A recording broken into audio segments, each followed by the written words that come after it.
Welcome to the Abridged Presidential Histories with Kenny Ryan, episode 39B, an interview on Carter, Stagflation, and Paul Volcker with Jennifer Burns. I'm excited to welcome Jennifer Burns to the show today.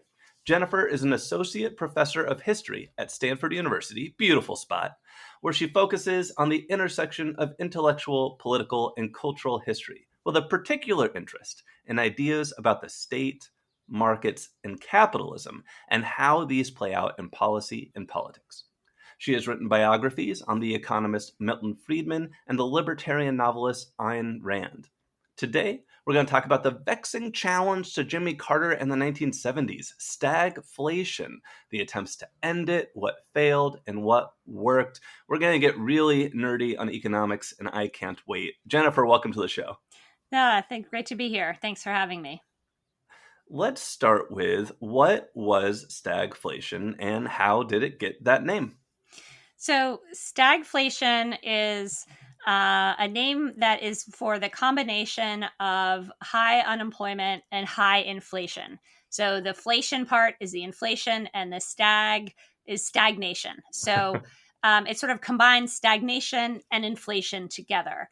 And this word was first used in the British context, I think in the maybe even have been the late 60s, but it really caught on in the mid 1970s to describe what America was experiencing. And it was novel because most people expected that inflation meant a very active economy. And so the idea that you could have a sluggish economy that wasn't doing well, that where people couldn't find work, and yet at the same time have rising prices seemed paradoxical and unexpected at the time.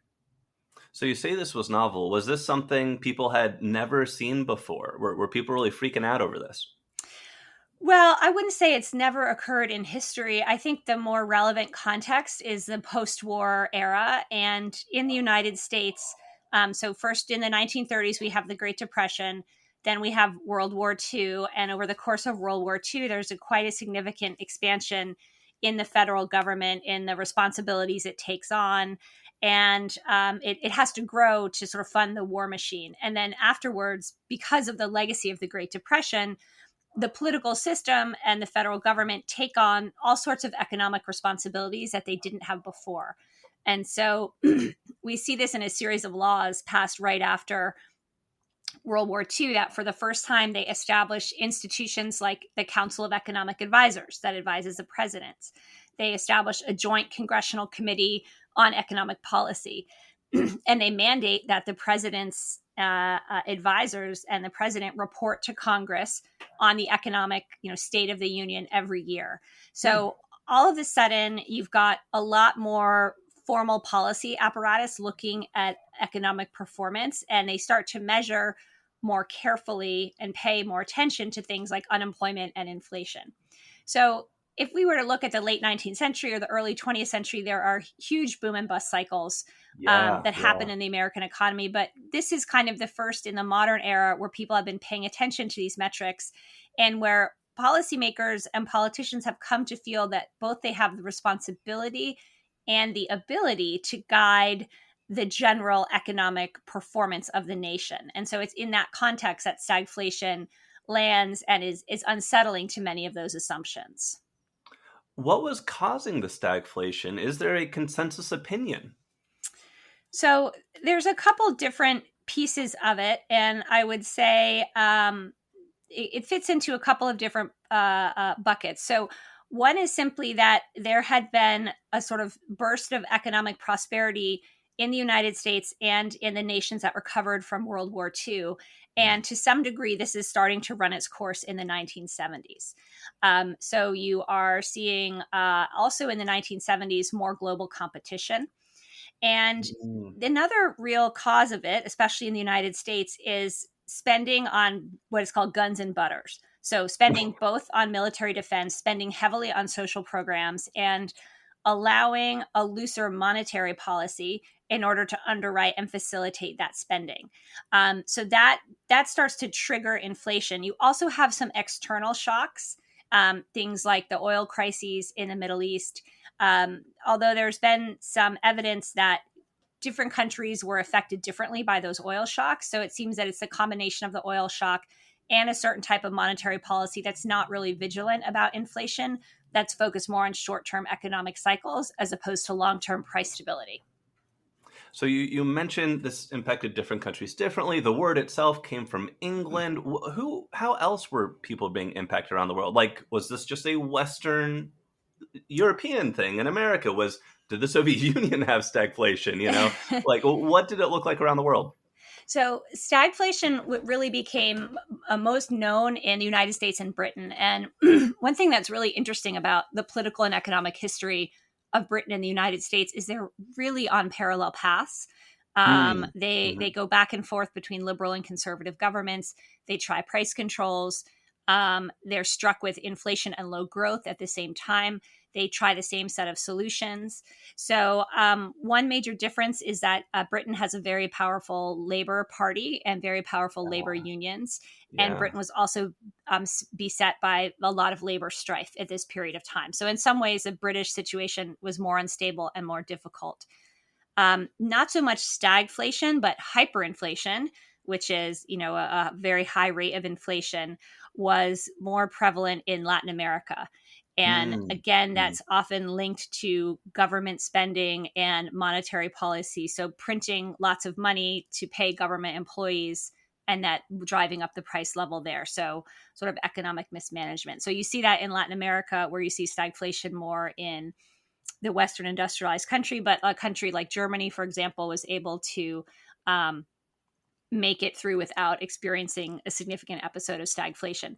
The other thing that I know we'll get to is at the moment that all this is happening, the major industrial countries are linked together in the Western world that are in the sort of U.S. framework of the Cold War.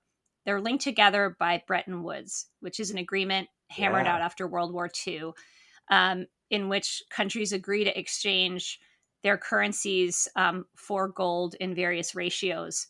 Pretty quickly, the United States becomes, and the dollar becomes central to that system.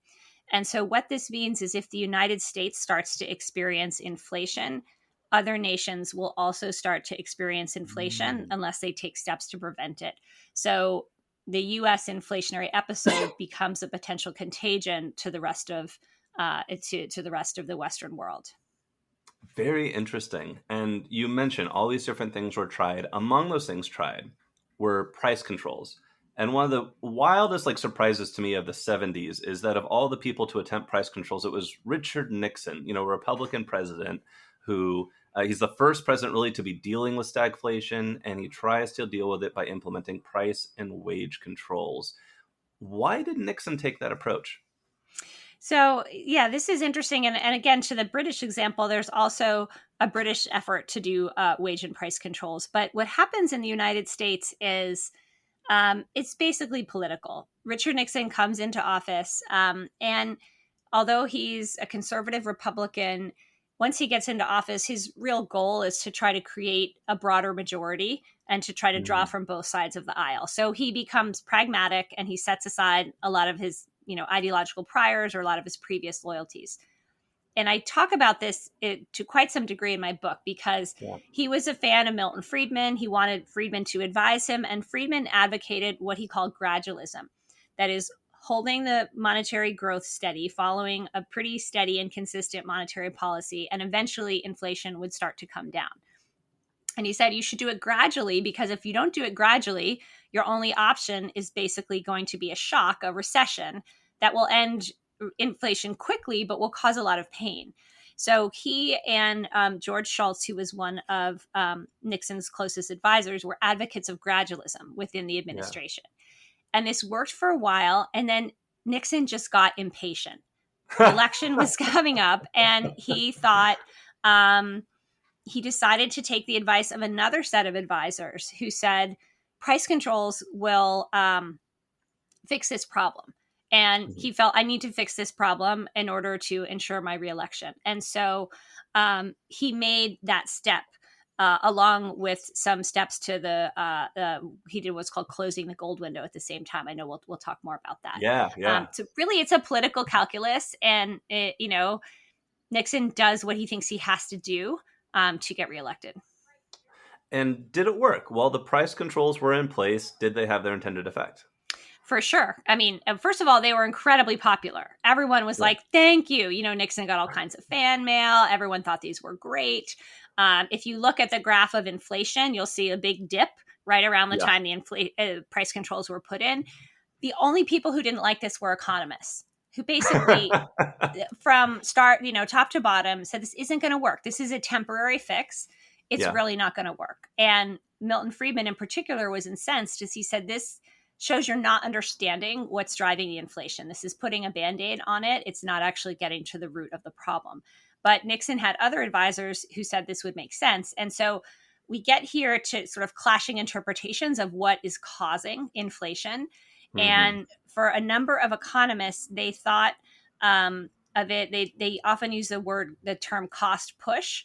So this was the idea that, say, labor unions negotiated a rise in their wages, and then businesses started to charge more for their goods, and then goods got more expensive. So labor, organized another push for wages. So there was a wage price spiral that went up, and there was cost push inflation. And so this was different actors in the economy or different segments of the economy were responsible for driving prices up. And Friedman had a more systemic view where he said, really, when you're talking about systemic inflation, you're talking about a consistent rise in the price level. That's all prices. That's not just in a few particular sectors. And that's driven by the availability of money in the economy. And by his lights, the Federal Reserve was creating too much money or stimulating the economy too much through monetary policy actions, so that in this classic scenario where you say too much money chasing too few goods, the prices go up. So simply telling people they can't charge above a certain price, it's not going to fix that problem. And then people are going to find ways around it. Whether it's they're going to add. So one thing people sometimes talk about is like the company car becomes popular in the 1970s because you give someone a benefit without having to raise their wages, or shrinkflation, where suddenly everything costs the same, but you're getting much less. Shrinkflation has been coming back today, as your listeners may have experienced. So that was some of what was going on. You mentioned temporarily generally works. People are getting around it in ways. What happened when the price controls were lifted? I mean, the inflation comes right back. And eventually it gets worse than it was before. And it's also joined by an increase in unemployment. And part of understanding why this happens is just thinking back to the ways that people make decisions about the economy and the ways they plan. And so you might think about any type of contract that is long-term, whether it's a labor contract or a construction project, deliverable. People have to price how much this is going to cost. And when they can't be sure of the price of how much they're going to have to spend, or how much what they earn is going to buy in the market, they become hesitant. So you see a sort of hesitancy to move forward in a whole variety of domains. And then you also see people might decide to quickly spend the money they have before it loses value. So then that starts to rev the engine more. One of the things that's really interesting, that's really actually probably the most important thing to understand about this inflationary episode in the 1970s is I've talked about the post-war era. The institutions and policies of the post-war era were designed for a low inflation regime. So inflation below 5%, below 4%, just a small, I mean, that was low back then. And so something is going to be really wonky, but to say business depreciation. So a factory wants to, a business wants to replace their factory.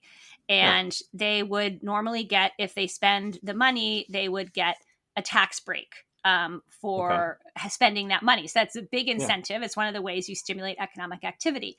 And the tax break is based on the original cost of the equipment. Now, if you're in a rising price scenario and say you built a $10 million factory and now you're replacing it, but it costs $50 million, but you're only getting a tax break on that original 10, suddenly the math doesn't work out. So that becomes this very concrete way. It's an example of how a business might decide not to invest and not to grow because the structure of incentives and rewards has fundamentally changed in this inflationary moment, but the policies haven't because people are still catching up to what's going on. And you add that to the growing ability to do business overseas, Hmm. the growing competition from in the late 1970s, it'll be Japan, but that will continue on into our current globalized era. Then you have more choices to maybe go somewhere else that's more low cost. And so the inflation acts as a sort of damper on general economic activity. Thank you so much for that great explanation. And I want to dwell on the price controls just for one more question because it's so foreign and different from today's time. Like we haven't, no, nobody in my generation has ever seen this, you know.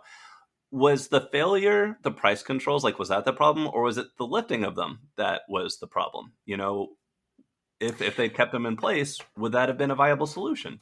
Well, you have to ask, like, what if you kept price controls in place, first of all, that would be a dramatic departure from the way our economy has been organized, right? Yeah. Because it's Okay. been organized around the sort of free play of prices where supply and demand sets prices and people go into a marketplace and they're in a kind of discovery process and an information process of how much can I get for this product or service? How much are people willing to pay for it? So if you put a price control in, you completely stop that. And you basically end up in a planned economy. And we just have so much abundant evidence from the 20th century that planned economies perform significantly worse than unplanned economies. And I don't mean completely unplanned economies, but economies where prices kind of direct and set economic activity. So if you kept price controls on forever, sure, you might not have inflation, but you'd miss out on a huge amount of innovation, growth, and you'd also would um, you would be interfering in the freedoms of the marketplace for people to price as they see fit and to organize their businesses as they see fit. And then to keep that going, you need an enormous apparatus Yeah. of Yeah. price controls. And, there was such an apparatus created in World War II. There were rationing, they had a whole volunteer force of hundreds of thousands of people who would check and make sure people weren't price gouging. And there was debate about that after World War II, if this should continue. And the consensus was really no. Like, this is not the type Mm-hmm. of society we want, where neighbors are informing on the prices that other neighbors are charging. So it's temporary, one, because it doesn't work for inflation, and two, because to make it permanent means to just fundamentally change the kind of the basis of how society is organized. And I would say not just economically, but also politically, because if you're going to create a price control apparatus, you're expanding the government and you're getting into, you're verging towards the danger of having a government that's really regularly violating people's freedoms and heading down a path towards totalitarianism. Yeah. You know, when you mentioned the apparatus you'd have to make to maintain it, it reminds me of something that adds a little bit of color to Nixon's decision. I'm pretty sure one of his first jobs was working for those price control apparatuses during World War II. Right, So, right, and he didn't like them, and yeah. so he was very opposed to price controls, and so it really is just it's a pure political calculus that he made, Hmm. and it worked in the short term. It didn't work in the long Got term. his reelection, you know, got, Yep, got him through the got what he election. wanted. Yep, exactly. You've teased Bretton Woods. Let's jump to that next. So Nixon, he's also, as he's trying to grapple stagflation, he also pulls the United States off that gold standard that you had explained earlier. What was the reasoning for that, and what was the impact of that? Okay, so let me see if I can go step by step because this is Yeah. complicated. So basically, under Bretton Woods, the various nations that are part of the treaty agree that they can exchange their currencies for gold or for other currencies in ratios that they have set. So, what this means is, let's see, say you're like a French watchmaker and you have sold a bunch of um, watches in the United States and you have dollars and you bring those dollars back to France and you say, I would like francs. And so you can go to your own central bank and say, I've got these dollars. I'd like francs in exchange. Now that bank has a bunch of dollars and they say, I don't really want these dollars. I'd rather have gold. Gold is more useful to me. Huh. And so then they go to the US Treasury and say, here's the dollars. I need some gold. Huh. And in the normal flow of commerce, this is happening and it's working okay. Are there Although they literally were, like ships of gold crossing the ocean? Like, here's the gold for your dollars, France? Or it's interesting. I know that the Treasury gets these orders for gold, and so there yeah, must be a physical stream going, or it might just be like a debiting type thing where sure, they're sure. not Maybe they have, physically like the moving it. So vault in Fort Knox. Like, this is French gold in Fort right, Knox. You right. So know. this goes a little bit beyond my financial history acumen here, um, but I would say what I know does start to happen is as the dollars become, as you have inflation, dollars Yeah, buy less and less, and yeah. so countries don't want all these dollars that are buying less and less. They'd rather have something stable that's gold. And if they don't change those dollars into gold, but they change them into their own currencies, they're going to be creating inflation in their own currencies because of the way the ratios work. So they start coming more and more to the US Treasury and asking for gold. And the United States pretty soon starts to run out of gold. It does not have enough gold to meet these claims. And they can see that they're going to run out of it. They don't really know what's going to happen. This is like a slow motion Yeah. problem that's happening over the 60s. And in the 1960s, they're trying different patches of something called the gold pool. Everyone's Mm-hmm. aware of the problem, but they can't see a way out of it. They know this isn't going to work for the long term, but for what you have to recall is this is not just an economic compact and an economic system. This is a political and diplomatic system. And it has been Mm. created in the wake of a terrible world war, a huge economic catastrophe. So it seems like, if you didn't have Bretton Woods, sort of the world would come to an end. Now, what's interesting is Milton Friedman is one of the few people to say really early on, this isn't going to work. And more importantly, it's okay. And actually, we should just junk this whole system and move to a free market in international currencies where the exchange rate between currencies isn't based on what the government says. It's based on how much people across the world want to hold this currency versus holding another currency, which Yeah. is going to track back to what is the productivity of this nation, how many of the goods does it produce that Mm. people in other nations want to buy. And so so that's sort of his vision going in. Now, Nixon doesn't have a developed really set of ideas around this. So Friedman writes him right away when he comes into office. He says, "Look, you ought to make a change to the gold Mhm. situation. You ought to what's called close the gold window, and you should do it now because if you don't, you're going to have to do it in an emergency basis." And so Mm. Nixon Mhm. ignores him, and then the emergency arrives. So what they decide to do, price controls are announced as part of a bigger package, and they say they're, quote, closing the gold window, which means the Treasury Department will no longer make those redemptions of gold. And they announce all of this. They decide sort of overnight. They announce it all, and it completely catches by surprise US allies. They don't ask permission. They don't really Oh give them a goodness. heads up. They just Yeah. say, basically, we're out, and we don't know for how long, and we don't know what happens next. So that's going to create a lot of economic chaos. That's another one of these things that feeds into the inflation that industrialized nations are wrestling with. So, because suddenly, like, what the role of gold, the value of gold, that becomes very unclear, and there's lots of speculation about which way it will go.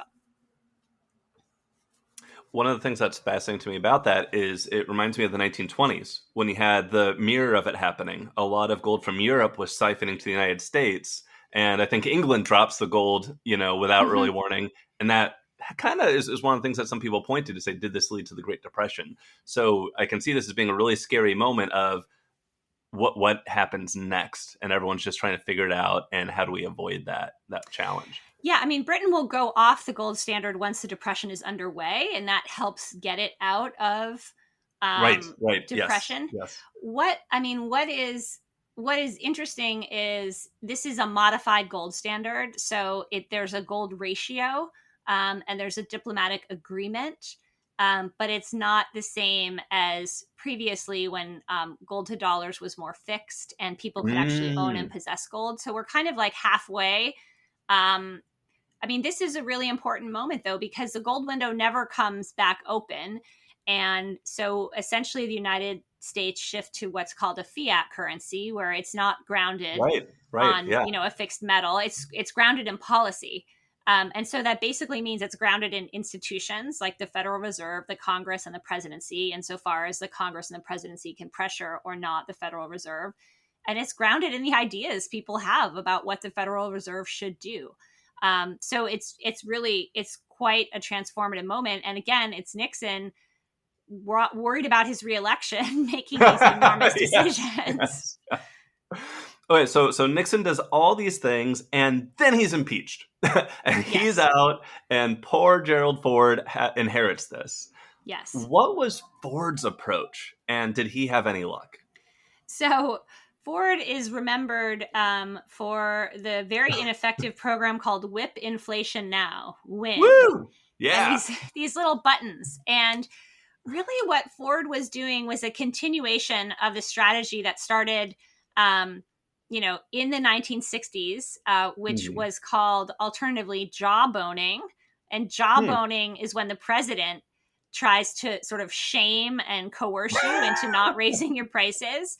And then another effort tried in the early 1960s was wage and price guidelines, which are not price controls, but are, a sort of informal standard, like your prices should not rise by more than X% from last year. And the president tries to impress this upon corporate leaders and labor unions. And, there's this sense of like volunteerism. And so, Ford really doesn't have the systemic understanding of what's going on that he needs to have. And so he's not there long enough to get a handle on the problem. And, there's so many other things going on in the Ford administration that perhaps that is understandable. The other thing that's important is, and I talk about this relationship quite length in my book. So the Federal Reserve Chairman is the same person in the Nixon administration and through the Ford and into the Carter administration. And that's Arthur Burns. And so Arthur Burns has very specific ideas about monetary policy. He's a supporter of wage and price controls. And he basically thinks the Federal Reserve can't really make an impact on inflation, partly because he fears causing any type of recession. He thinks it's not politically viable. And partly because he's more in the camp of this is a cost push phenomena. It's very temporary.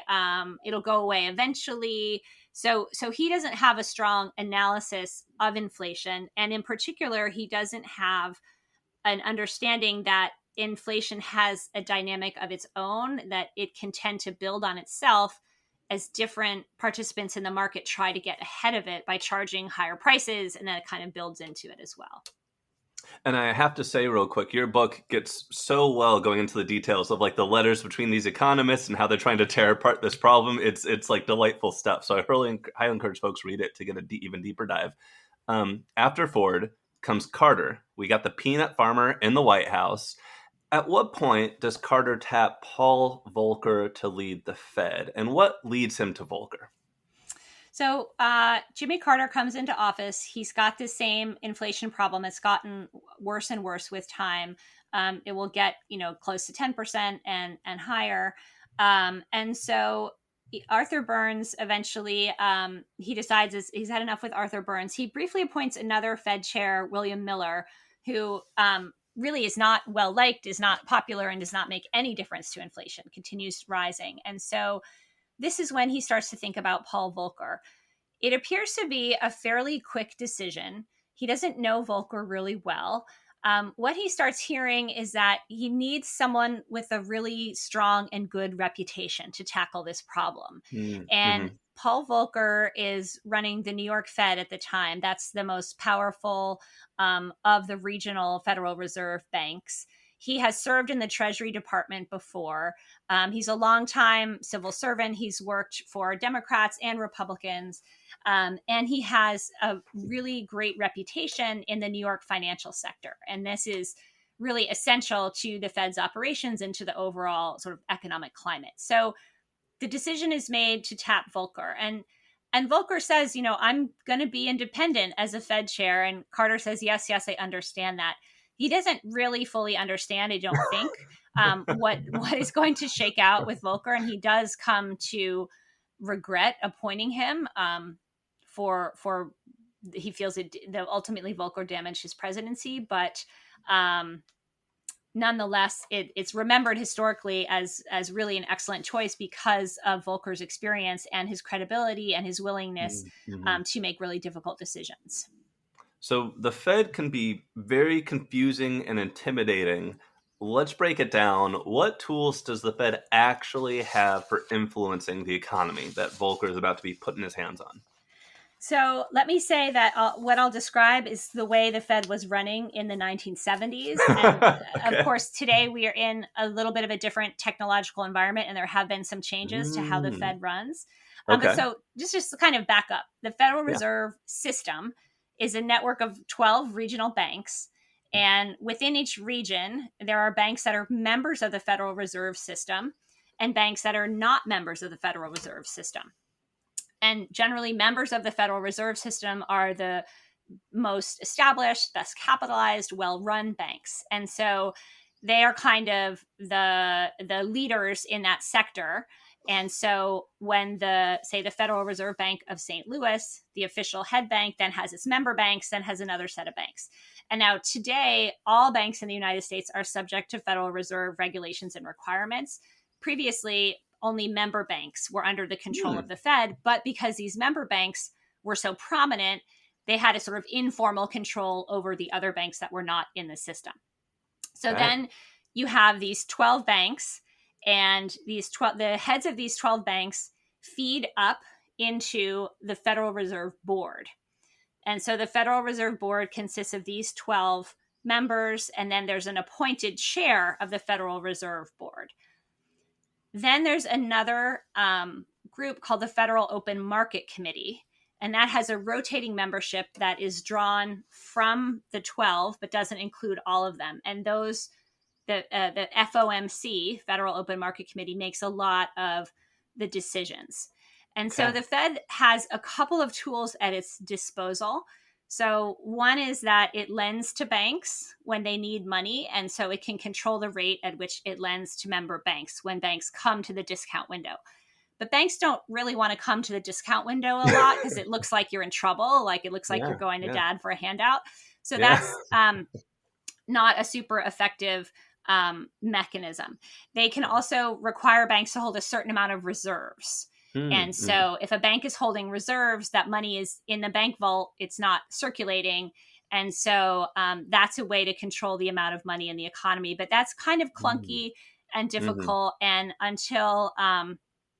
you owned, until the Fed really controlled all the banks or had purchase on all these different all banks within or without the system, reserve requirements are a little bit of a blunt tool. So over time, what evolved is the main instrument the Fed used was open market operations. And this Mhm. is the buying and selling of treasury bonds, of US government debt. And again, the Federal Reserve would do this. They have a captive market of a certain set of financial institutions that basically agree, whenever you want to sell, I will buy. And whenever Hmm. you want to buy, I will sell.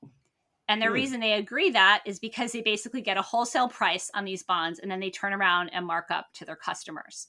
So when Hmm. we talk about the Fed's bond sales, it's beginning to this smaller captive market that's then selling out broadly. Basically, the Federal Open Market Committee will meet, and they have basically three options. They can buy a bunch of bonds, buy more bonds than they've been buying. They can sell, or they can kind of do the same thing. So if they Hmm. decide to buy more securities, it's flushing money into the system, because they're basically saying, we're going to buy a lot of treasury bills, and in return, we're going to give you a lot of money. And what this means within the system is they're basically increasing bank reserves that banks can then loan out. So there's lots of money that can be floating around. Yeah. Um, this is often when people say printing money, Yeah. they're not talking about the mint cranking out dollar bills. Most of the time, they're talking about these bond sales, and this is also called cheap Interesting. money, Yeah. loosening money, lowering rates. And it's basically supply and demand. When you have a lot of money going into the economy, let me pause there. So that's cheap money, Yeah. etc. Yeah.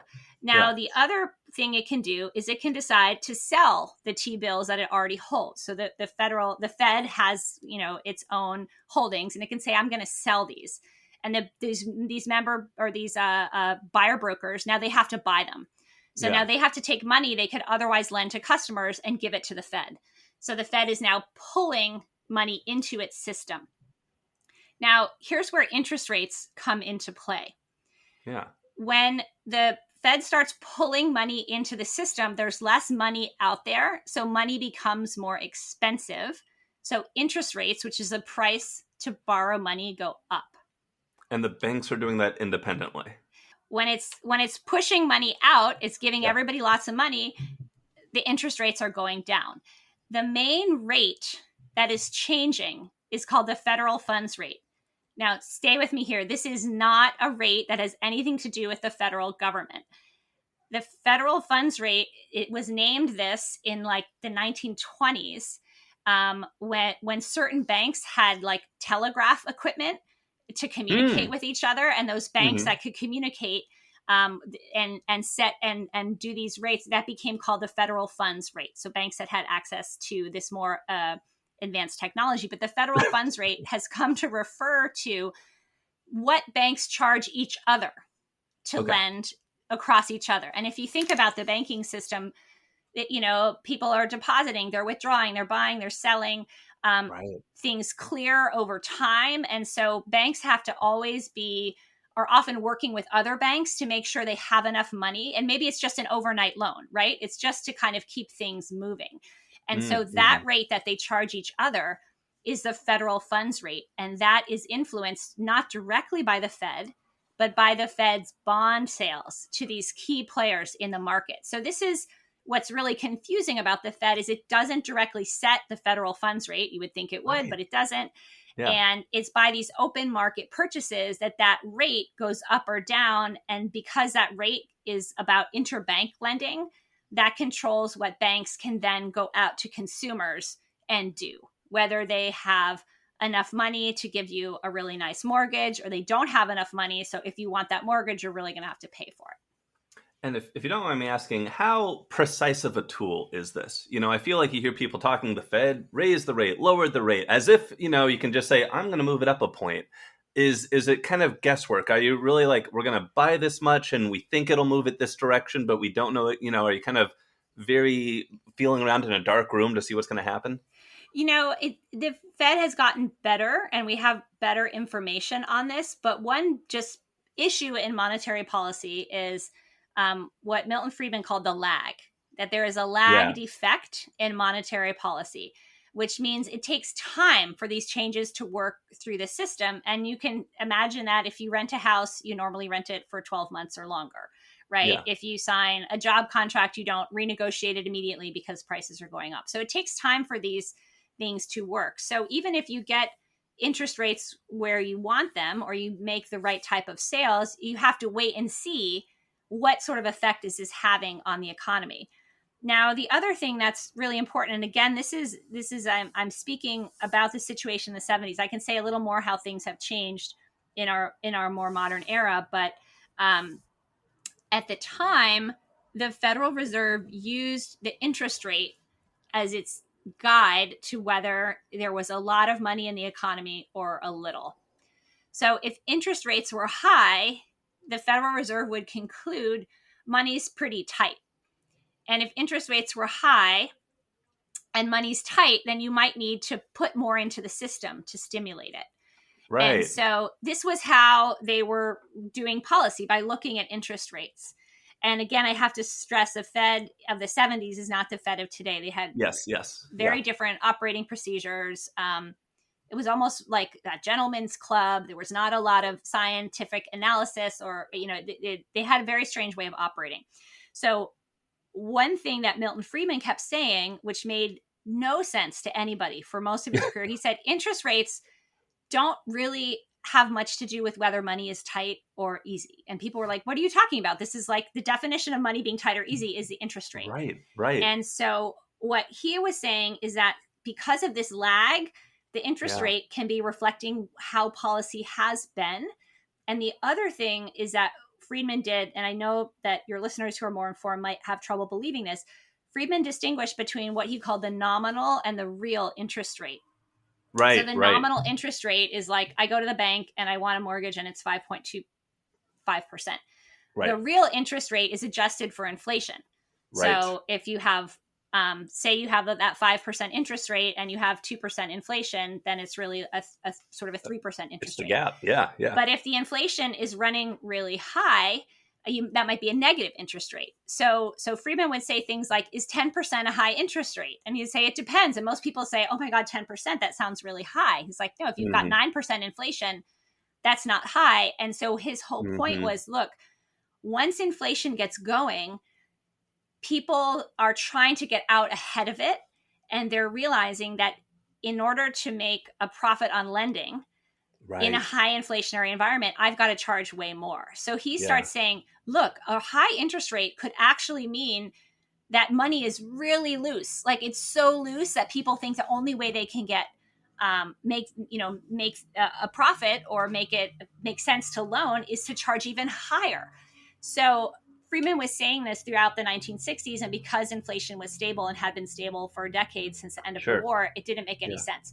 When it starts to change in the 1970s, that's when the picture gets confusing. And so Arthur Burns is continuing to look at the interest rate as his guideline, which is why he's never really getting a handle on what's going on.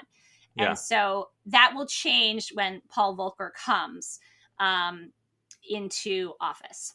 And let's talk about it. So what does Paul Volcker do differently with these tools that we just described he has at his access?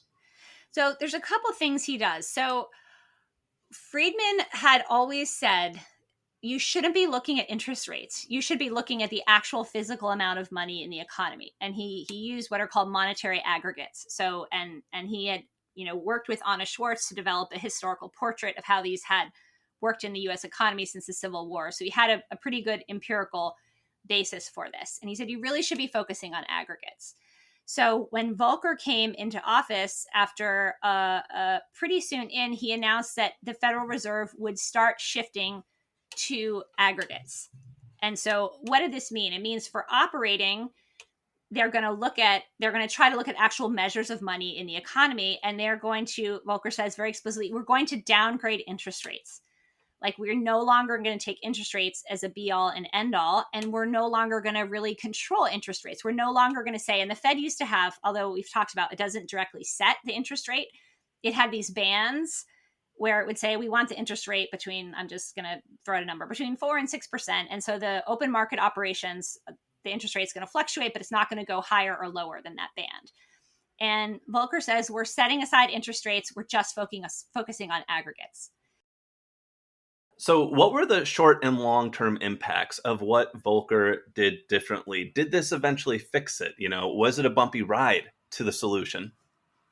Yeah, so this was a very bumpy ride to the solution, as you can tell from the name the press gave Volcker's policy, which was the Volcker shock.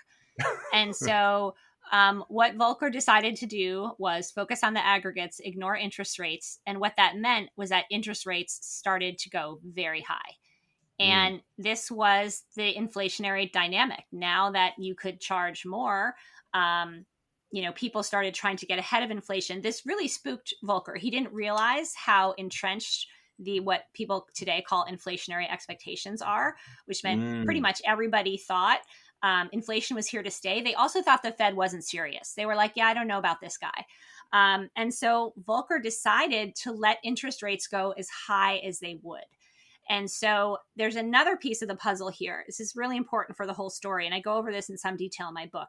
In 1980, because of the pressure of inflation and because the way inflation was making set policies, like I talked about business depreciation, et cetera, it was also really hammering mom and pop people who had bank accounts because they could not take advantage of these high interest rates, whereas more wealthy bank account holders, say people with $100,000 or more, could get these incredible high interest rates and were like making money by just leaving their money in the bank. So in 1980, Congress passes really fundamental deregulation, financial sector deregulation, and they take off a lot of interest rate caps that had previously existed. So right as Volcker is saying the Fed's no longer going to mind interest rates, the Congress is also saying, and we're no longer going to cap interest rates. So there's a huge zoom up in interest rates as people are kind of getting used to this new environment, and as investors are saying we're stuck in inflation, so we really have to push.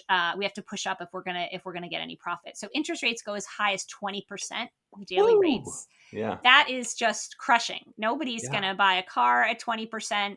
Nobody's going to try to build a house or get a loan. And so it's a shock to the system. There is unemployment in certain sectors, like the construction sector, gets close to Great Depression levels. Wow. Volcker becomes incredibly unpopular. And he basically says, we're going to stay the course. This is not a reason to change. This is actually a sign that we're doing the right thing, because we have to reset people's understanding of what's going on. We have to, we have to really constrict the economy. We have to constrict the amount of available credit and available money, and people have to change their minds. Now, the worst year of this is 1982. It's sort of the peak of the recession, but also inflation starts coming down. It's been as high as 13%. It comes down to around 5%. And in the meantime, I really delve into this in the book. Although Volcker has said he's going to be focusing on aggregates, they turn out to be really, really hard to figure out what's going on with the aggregates. And in part, that's because of this deregulation that happens in 1980. So you used to not be able to get interest on checking accounts. Now you can get interest on checking accounts. So a lot of people are parking money in checking accounts, and that affects how you think about the aggregates and what money is doing. So the picture gets very confusing. And Volcker says by the October 1982, inflation is down at 5%. And he says, we're going to go back pretty much to our traditional operating procedures. We're going to start paying attention to interest rates again. So he's gone through this huge interest rate run up, and then it comes down. And at that point, there's more stability in the economy. Growth returns, and it ends up being interpreted as a really big political victory for Ronald Reagan, because this recession has been timed just right. It's been timed for 1982. By 1984, things are better. Reagan is reelected. And Reagan is someone who supported Volcker in this policy. He did not call for his head. He did not criticize him in public. He was a little uncomfortable with what was going on, but he said, I trust that this strong medicine is going to work. So, today, we are living in the shadow of Volcker. People are really influenced by remembering this. In some ways, it's been good because it's created a real understanding of the gravity of inflation, and that you don't want to let it get out of hand, because if you do, you have to have this you have to cure it with a recession. The effect of it that's not so good is because people have linked inflation and recession in their mind so much because of the 70s episode. Some people don't want to see or talk about inflation today because they're afraid it will lead to a recession. So it can lead to the kind of ostrich in the head in the sand syndrome. But I really think it's better to face this head on, to understand its many dimensions, rather than to pretend it's not there because you're afraid if it is there, we'll have to have a recession.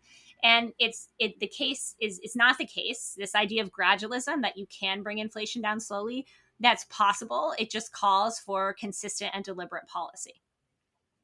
Thank you so much for bridging that story and connecting it to the moment we're in today, which I'm sure everybody's constantly looking out there and being like, oh my, what is coming next? And having that same fear. We keep hearing it, recession or soft landing, recession or soft landing. And I want to say, just on that note, it's important that I think it was in 2008, the Fed started paying interest on reserves. Which means, and that's a specific rate that it will pay banks to have reserves. So that is a more direct mechanism of control than it's had before in its history. And then, of course, we have a much more globally integrated financial system. We're in a different landscape. So the lessons of the 70s are definitely relevant, and it definitely should be studied. But some of the institutional characteristics have changed, and also the thinking about monetary policy has really changed. There's been a reversion to thinking about interest rates again, but thinking about them in a rules-based framework that is related in many ways to the original monetarist critique that you should be focusing on slow and steady growth in the money supply. So we're in a kind of there's a lot of the legacies of the 1970s still with us, but they're never exactly as they were back then. Thank you. If you've enjoyed this interview with Jennifer and want to read more of her work, please consider picking up her books, Milton Friedman, The Last Conservative, or Goddess of the Market, Ayn Rand and the American Right from your nearest bookstores. You can also follow Jennifer at jenniferburns.org or at Prof. Burns on Twitter. Thank you for your time, Jennifer. Thank you. Thank you for listening to today's episode of Abridged Presidential Histories. If you enjoyed it, please subscribe, tell your friends and family about the show, and write a 5-star review on your podcast listening platform of choice. If you'd like to support the show, you can look it up on Patreon or go directly to www.patreon.com/abridgedpresidentialhistories. This helps me buy books and pay the host of the show. And thank you so much to everyone who's contributed so far. The music in today's podcast is a public domain recording of the United States Army Old Guard Fife and Drum Corps. In our next episode, Paul Volcker's tough medicine may have doomed Jimmy Carter. But who benefited from it? Ronald Reagan.